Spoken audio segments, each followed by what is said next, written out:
Hi folks, Sarge here, and today we're talking about one of the most misunderstood topics in the Philippines, age gaps. Now, before anybody gets excited, let's get the facts out of the way. I'm 76 years old.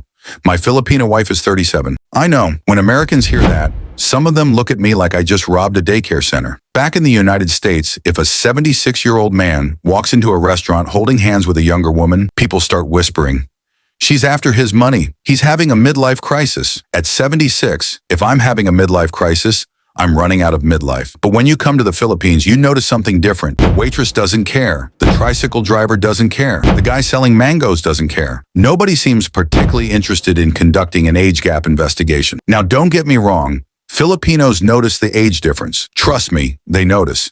They're just asking different questions. Instead of asking, "How old is he?" they're asking, "Does he treat her right? Is she happy? Is he respectful? Does he take care of his responsibilities?" And honestly, that's one of the things I like about the culture here. Character matters. Respect matters. How you treat your wife matters. How you treat her family matters. The age gap? That's just one piece of the puzzle. Now, does that mean every relationship is perfect? Of course not.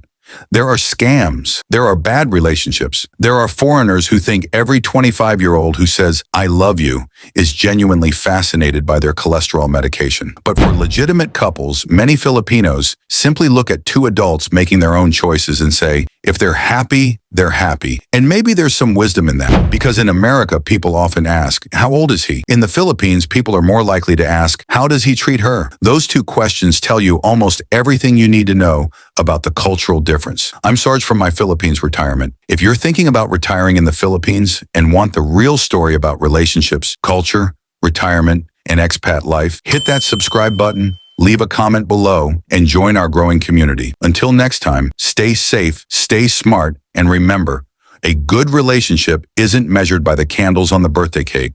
It's measured by how people treat each other. Semper Fi, troops. See you in the next one.